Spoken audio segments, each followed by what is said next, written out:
ওয়াত্তিনি ওয়াজ্জাইতুন ওয়া তুরি সিনিন ওয়া হাযাল বালাদিল আমিন।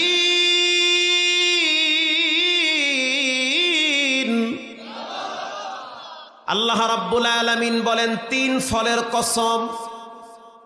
তিন একটা ফলের নাম ব্যবহার করলে ক্যান্সার রোগও চলে যাবে, থাকবে না। জাইতুন একটা ফলের নাম, ওখান থেকে তেল তৈরি হয়। জাইতুনের তেল বড় দামি তেল। আল্লাহর রসুল জাইতুনের তেল ব্যবহার করত। সুবহানাল্লাহ। এই দুইটা ফল অনেক দামি ফল। এই দুইটা ফলের ব্যাপারে রব্বুল আলামিন শপথ করেছেন, জিনিস যত দামি হয় আল্লাহর কাছে সেটার মূল্য তত বেড়ে যায়। আল্লাহ যেই জিনিসের ব্যাপারে শপথ করে বুঝতে হবে সেটা কোনো নরমাল জিনিস হতে পারে না। এই দুইটা ফল খুব দামি ফল। এরপরে আল্লাহ তাআলা বলেন, ওয়া তুরি সিনিনা ওয়া হাযাল বালাদিল আমিন।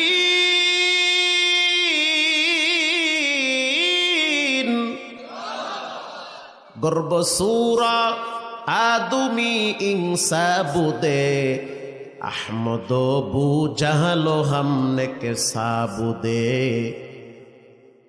পৃথিবীর ভিতরে কে কালো কে পরিষ্কার এগুলোর কোনো ভেদাভেদ আল্লাহর কাছে নাই, বরং যার দিলটা যত ভালো আল্লাহর কাছে সে তত ভালো।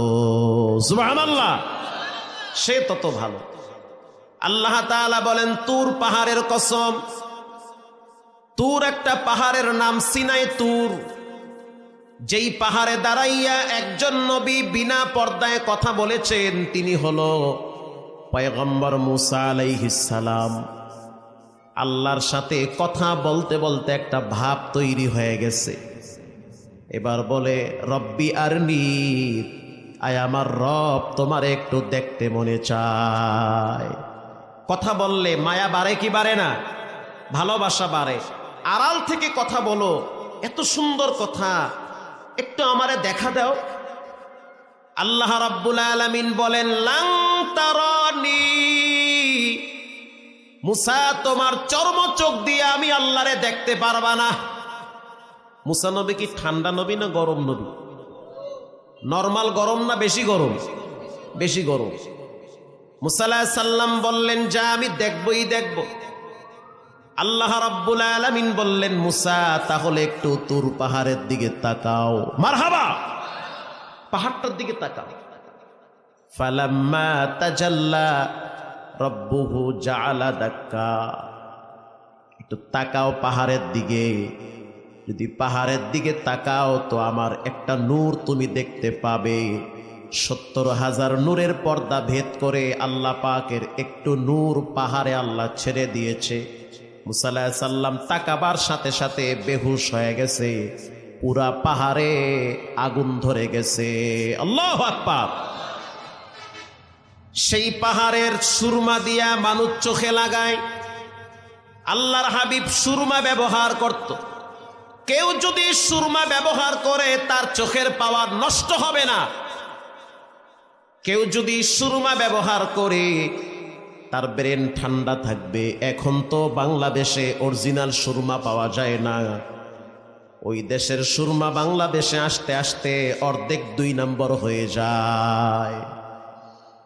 সেই পাহাড়ের কসম করেছেন রব্বুল আলামিন। এরপরে আল্লাহ তাআলা আরো একটা কসম করেন, ওয়া হাযাল বালাদিল আমিন, পবিত্র মক্কা নগরীর কসম। পৃথিবীর ভিতরে সবচেয়ে দামি ঘর বাইতুল্লাহ। যেই ঘরের দিকে তাকাইলো সওয়াব হয়। যেই ঘরে যদি একবার কেউ যায় তার পিছনের সব গুনাহ মাফ করে দেয় কে? বাইতুল্লাহ। আল্লাহ কোরআনে বাইতুল্লাহর ব্যাপারে বলেন, ইন্না আউওয়ালা বাইতিন